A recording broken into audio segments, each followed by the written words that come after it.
Hello and welcome again to Where the Road Rises. With me, your host, Eileen Curlin-Walsh. The recent wild popularity of Marie Kondo's book and Netflix show, The Life-Changing Magic of Tidying Up, prompted me to invite back our very own organizing and professional organizing guru, Colleen Klimczak, just to see what all the fuss is about. Colleen is a professional organizer, certified. She is a member of NAPO, which is the National Association of Professional Organizers. And she is the owner of Peace of Mind Professional Organizing, LLC, right here in her own backyard. Since 2003, Colleen has been helping us get a handle on our space, our stuff, our paper, and our time, so we can regain peace of mind in our personal and professional lives. In addition to that hands-on guidance in our homes, in our offices, she's not afraid to go in her basement or the attic. Colleen is an adjunct professor here at Moraine Valley Community College and a member of the Chicagoland Speakers Network. She presents at conferences to organizations large and small, local and national, to professionals and lay people on the power of organizing. And we are just delighted she will join us and share her wisdom with us today. Welcome, Colleen. Thank you so much for having me back. Yes, thanks for coming back to the show. It's been about 3 years now, so we want to refresh and just remind our viewers, Colleen, a little about you, your background, personal and professional, and how you came to this world of organization. Thank you for the chance. So I've been an organizer. It'll be 16 years in June. I came at it from the direction of a business background, minor in psychology, and I find that I use all of those skills that brought me to this point every day. I also didn't grow up around here. I grew up in Michigan, but my husband and I met in college, and I call Evergreen Park, the Chicago area, my home now for more than half my life. So I think I'm from here now. I think I get to say that. And in addition to all that I do professionally, I have my family and our community that I'm also very involved in. So. Oh, beautiful. And how did you become a professional organizer? Well, when I started my business, there wasn't a rubric. It was not something that you could just open a book and say, chapter 1, here's how you start an organizing business. So thankfully, owning an organizing business means I'm probably pretty organized, which certainly helped me to establish a business that could nurture my professional goals and also take care of my family at the same time. And as my kids have gotten older, and my business has grown and grown and grown, Yes. Busier than ever. And I love getting to help people be their best selves. And you're taking care of all of us at the same time. Full disclosure, Colleen has organized my home. She's helped me organize my new office, and she's absolutely wonderful and the perfect person to tell us what is all the fuss about with Marie Kondo. Why is everyone fascinated with this sparkle of joy? And not only is it here in the Chicagoland area, we're hearing about the thrift shops that are overflowing with the people's stuff. She has encouraged them to leave. And my family and friends around the world are telling me the craze is everywhere. So what do you think this fuss is all about? I think it's great. Marie Kondo, actually, her book was published. She's had a bestseller in 2015. So it's not a new fuss. And actually, I was asked to create a presentation around it 2 or 3 summers ago now. So I got to learn about it very intimately at that point. And there's so much to learn from what she has to say. And I also think it's just a new way to think of things.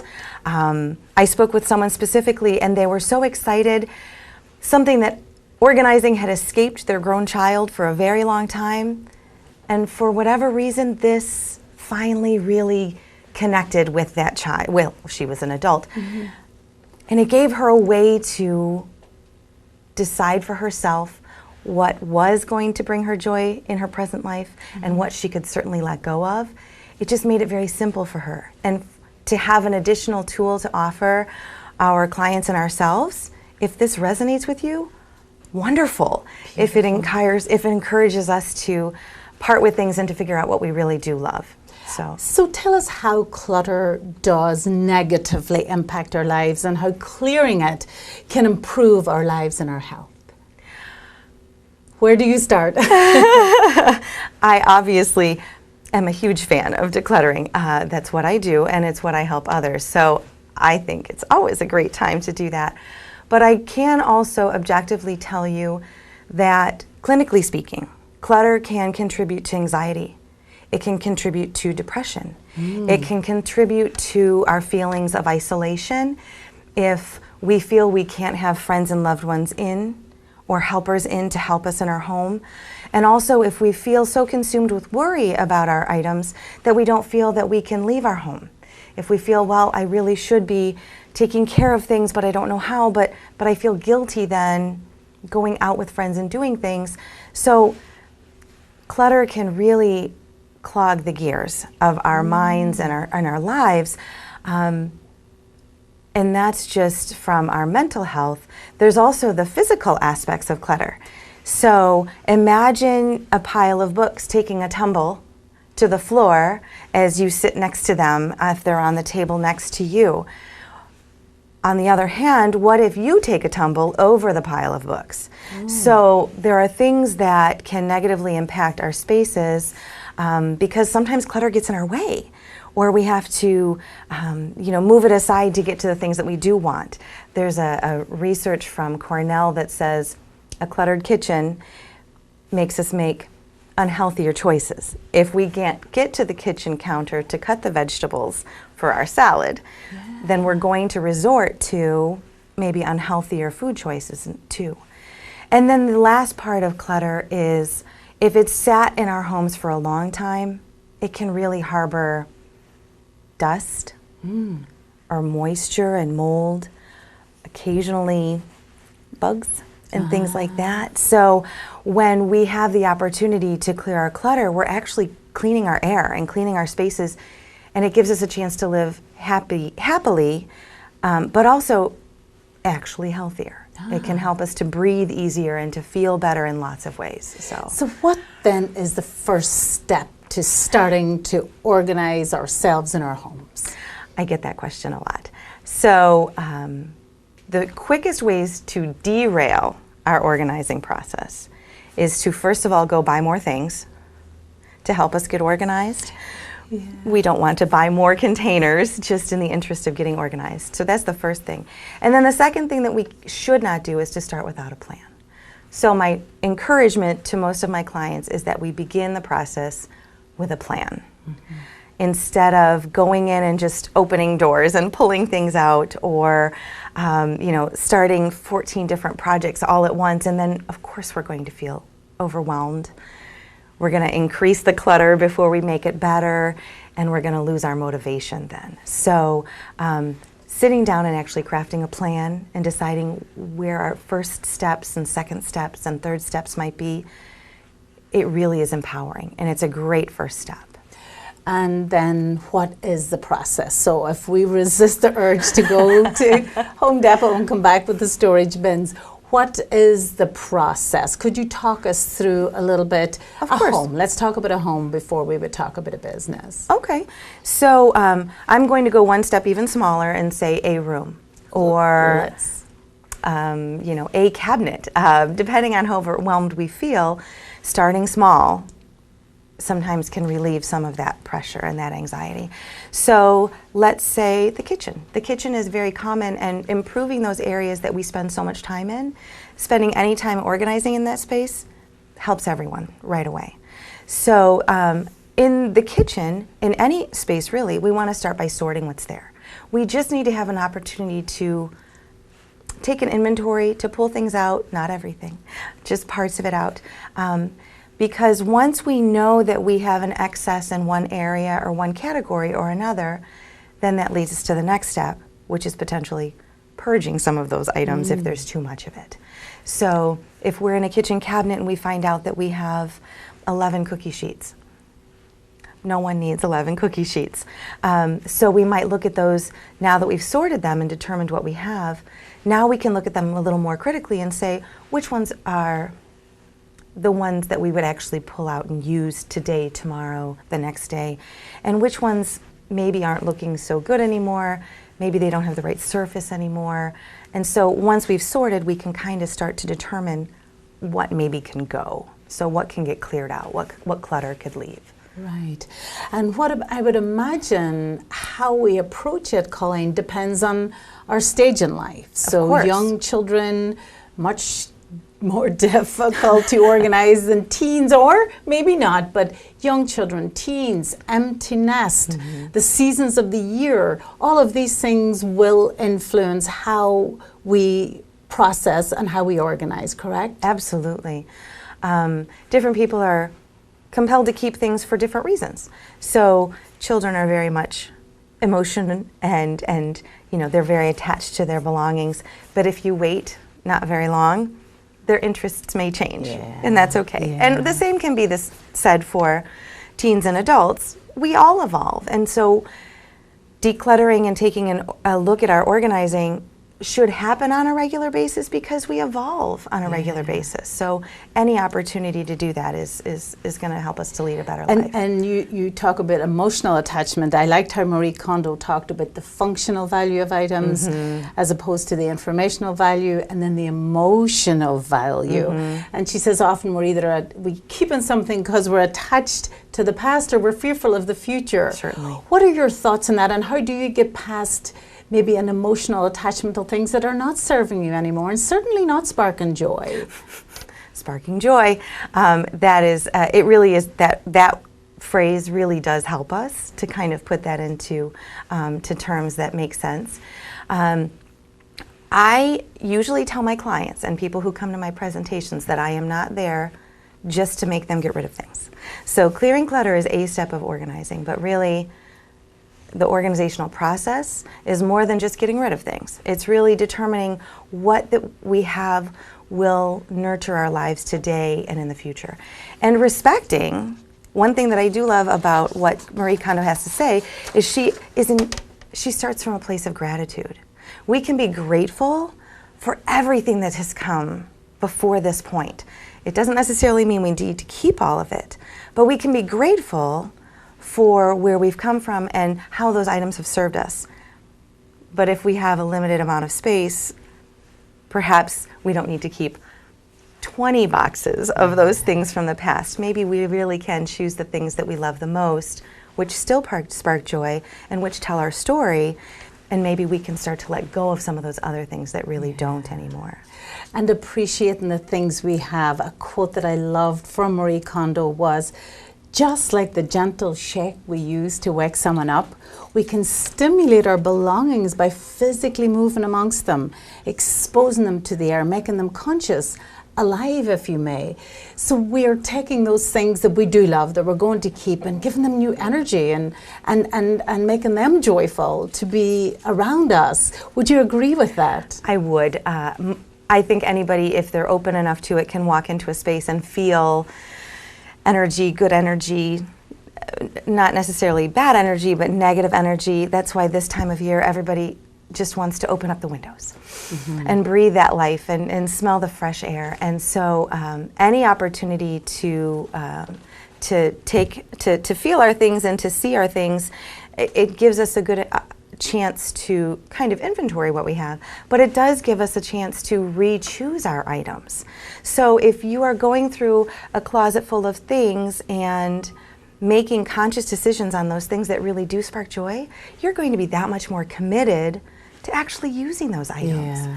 One thing I mention often in my presentations is that if you do have treasure, and I think we all have treasure, if there's something that you truly treasure, then elevate it. By all means, do something with it.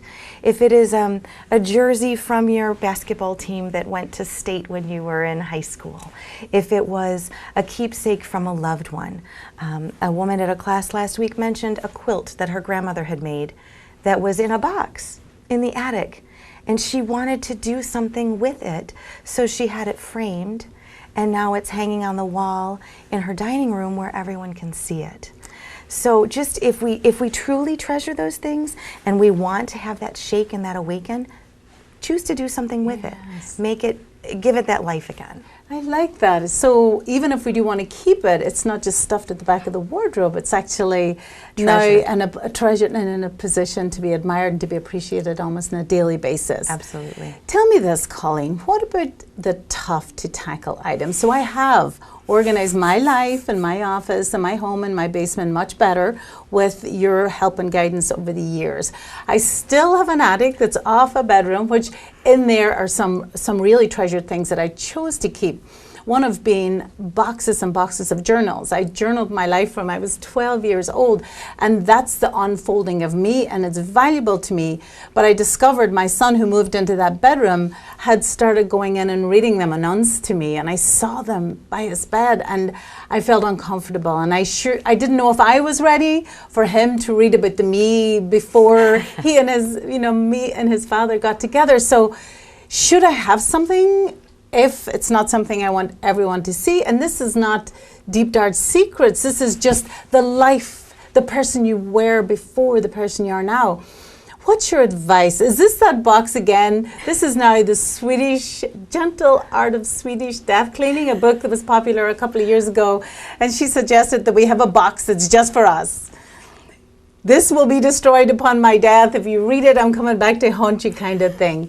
So are there some things that we can keep that are really just for our own consumption? Of course. Yes. Absolutely is the answer. And why shouldn't we? Just because it might not be something that we take out and use regularly, then it doesn't necessarily mean it has to go. Again, I'm not here to tell anybody that they have to get rid of things, especially things that are so personal and so important. Perhaps they are just for only your consumption, and that's certainly okay. So yes, you may keep those. If you needed permission, yes, you may keep those. I know that you don't have millions of things cluttering your space. That is one very specific area and very specific type of item. So by all means, if they are meaningful to you, keep them. And if them being reserved only for your consumption is also important to you, then I don't think that's a bad thing to either request that people leave it be or to put it somewhere that's only accessible to you. And I think that's understandable. The other part of that, though, is maybe there will be a time when you do want to share that.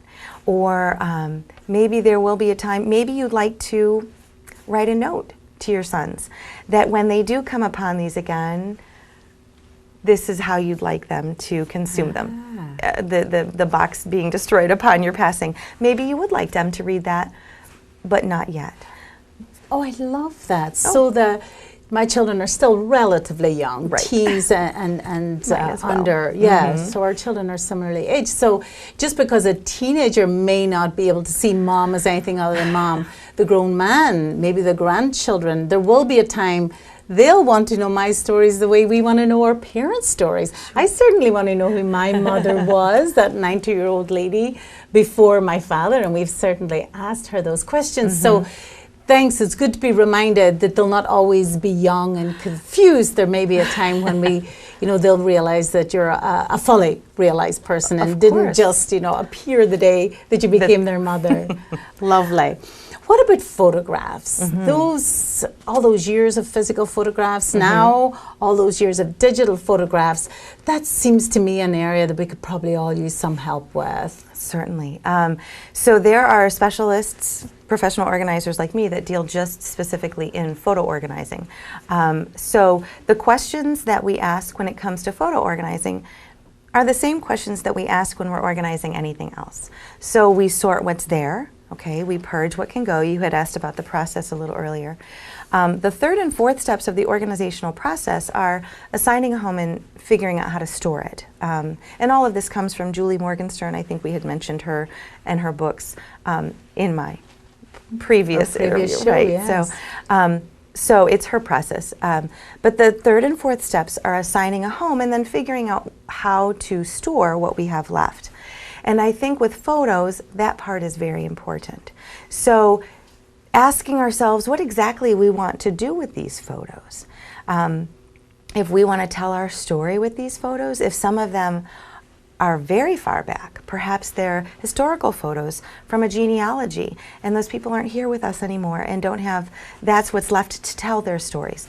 So taking the opportunity now to determining how exactly you'd like to use them. Is it just for your enjoyment? I am not a creative, I'm not a scrapbook person or something like that, but I know people who are, and if I had something that I wanted to tell, I would find out how to do that for that category.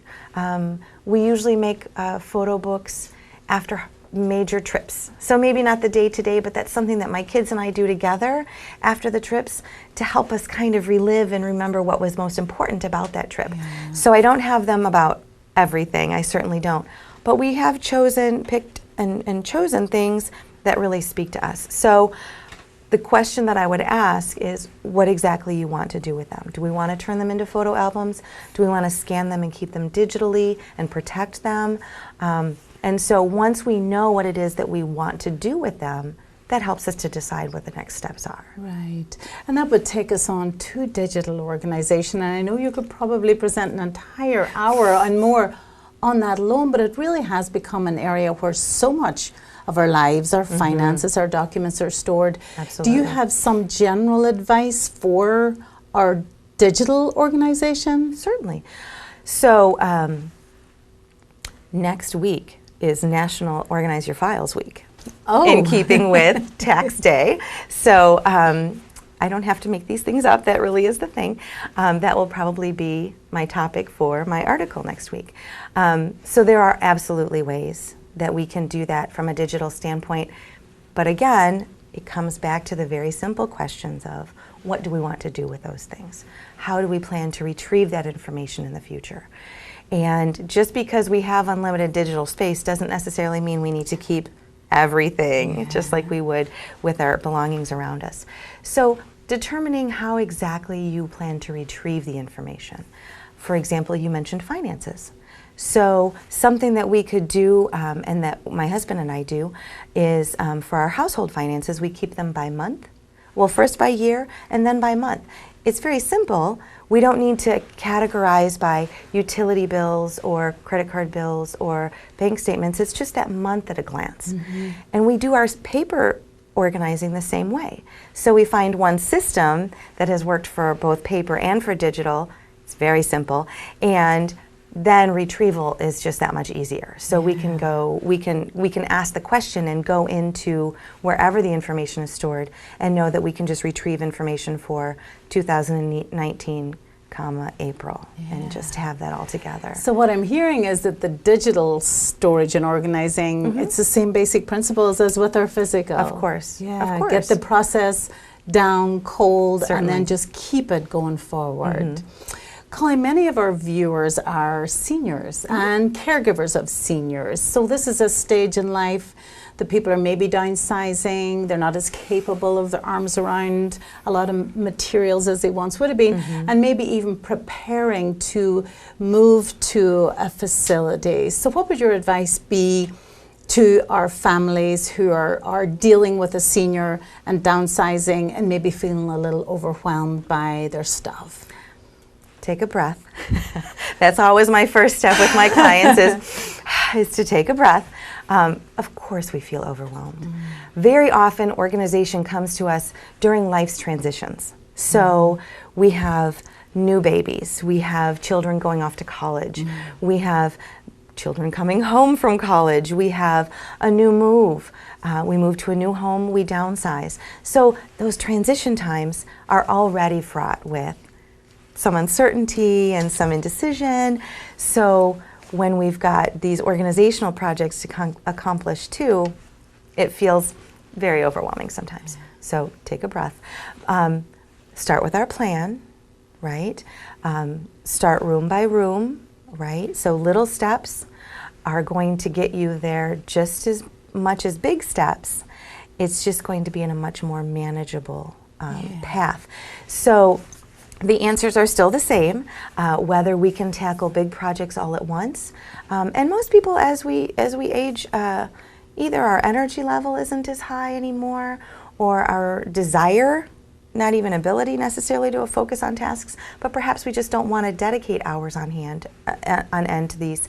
So having a plan for each room that we can go in and take care of a couple of tasks for a certain amount of time and then move on and go on to something else that we'd like to do is the answer for whatever stage of life we're in. Yeah. Whether we have small children at home, whether we have our first home, whether it's our final home and we are downsizing into a condo or something like that.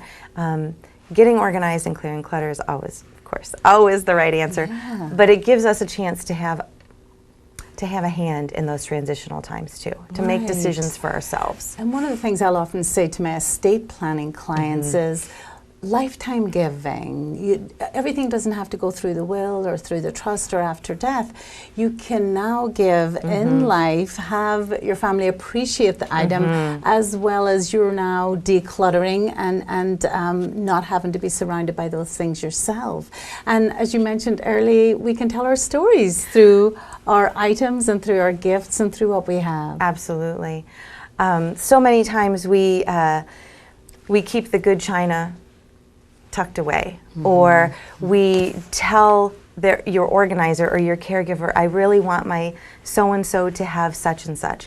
Wouldn't it be more meaningful to have the opportunity to give that item to that person yourself? So you could sit next to them on the couch and tell them why it was important, or who those people in the photo were. I have a client who was able to pass on some personal items from a loved one who had passed to grandchildren and great-grandchildren, and to be able to tell them why it was important to their grandfather and great-grandfather, why those items were so important. And it was so much more meaningful then to the recipient. So it gives us a chance to tell the story, to have that connection, and to say why these items and why you want that person to have it specifically.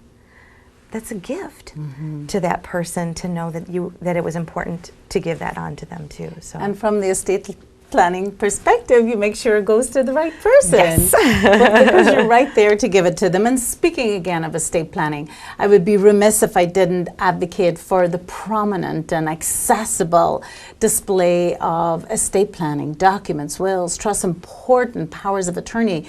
In all of our organizing, we do want to make sure that they are, front and center, correct? Especially with our seniors. And may I be honest? Didn't you just help me with this? Yes. Just this time last year. So we had decided, now that my children were older and our focus had changed from their care more to their education, that it was certainly time for us to get our affairs in order. So because again, we evolve and our focus changes. So at least one person, probably more than that, needs to know where all of those items are. And as the description and the instructions are in your I don't want to say final papers, but those are the decisions that you make for yourself. So your executor needs to know, the family members need to know. They might not need to know the content, but they certainly need to know broad strokes, and also where all of that information is located and who their attorney is that knows everything as well. So you helped us through this process just a year ago, and my boys are now older. They're, two of them are legally adults, and so they know exactly where all that information is, and our executor knows, and we have all of that, and we update it. When I asked you a question and we changed the language in some things, we made sure to take all of the old information out and purge that and replace it with just the new information. We never want to have multiple copies floating around the house. An important part of organization. Absolutely. And another element that I wouldn't have naturally thought was part of organization that you focus on, I heard you speak on time management years ago, and it always stayed with me about work-life balance. So why do you teach time management side by side with life and professional organization? Certainly. So clutter shows up in lots of ways. clutter is our physical clutter, but it can also certainly be our time clutter and how we choose to focus on things, what we choose to focus on, our priorities. And so in my classes, I always start out talking about 20 minutes about time management, because if organizing and time management were easy, I wouldn't have a class and I wouldn't have a job. However, we know that that's not the case. So we need to clear time clutter and things that aren't serving us so we can focus on the things that are, just like focusing on the things in our home that serve us and that don't. So I do talk about that. Time, work-life balance is not always an even hour-for-hour exchange for certain, but it's the quality of time that we spend, and also knowing what we absolutely don't need to spend time on today. That's actually very freeing for me, is knowing these things are taken care of. I don't have to do those today. I need to focus on being with Eileen today and taking care of some things this afternoon, versus I don't have to do everything all the time. So that's clutter clearing too. Yeah, this is wonderful information, Colleen. And I also want to ask about you being a professional singer. You're a vocalist, you're a church cantor, you're an instrumentalist. How has your 30 plus years in that field informed your presentations and your organization and your teaching about it? I am so blessed to have been doing the public speaking and singing since I was in 8th grade, 13. I just addressed a group of 7th graders at a middle school career day. I get to speak to the most wonderful people just last week. And I mentioned to one of the groups that I was so pleased that I had gotten over my fear of public speaking very early. That has served me well. Over and over. Forever. And I'm so grateful for that. And I think that having those skills to be able to present to 2 or 20 or 200, we all have something to say. We all have a story. And so being able, knowing that I can stand up and just offer that is very energizing and very empowering. And so I'm very pleased that I'm able to do that, but it also means that I come at organizing and everything else from a very spiritual perspective as well. So I'm just pleased that I can take my organizing and take the skills and merge them so well with the professional speaking, because then I get to speak to more people and help more people out. And it is our game. So thank you. If our viewers want an in-home, an in-office, a consultation about their own organization, if they want to know about your coaching presentations, I know you speak at libraries, park districts, schools. If they would like to get a hold of your blog, this wonderful blog that you've been doing weekly for years and years and years to bolster their skills and their motivation, how can they get a hold of you? Well, I do have a website. It's peaceofmindpo.com. So the PO is important. That's for professional organizing.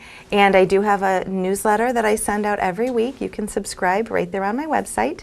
And my article that I publish once a week also on an organizational topic. There's over 400 articles out there on a range of organizational topics. So if there's something that you're interested in, I have probably written about it somewhere along the way. And you can reach out to me there also via email for scheduling a presentation or talking to me more about having an in-home or in-office organizing. And are you going to put all that information together in a book one of these fine days? My friend Eileen Walsh told me that years ago that I needed to do that. I have not done that yet, but it's always there. So hopefully, a future project. And any final thoughts for our viewers? What would you want them to take away, if nothing else, from today's presentation? I would say, if you are feeling the urge to get organized or just feeling inspired, there's never a wrong time, whether it's a small project or a large project. Getting organized is the way to help you with your life today and every day forward. So any time invested in this project or process is going to reap rewards for a long time. Beautiful. Thank you so much, Colleen. you. And thank you, viewers. There is no excuse now. We can just get rid of the clutter, get ready for spring, summer, and all that sparkling joy in our future. So thank you for watching, and I will see you next time on Where the Road Rises.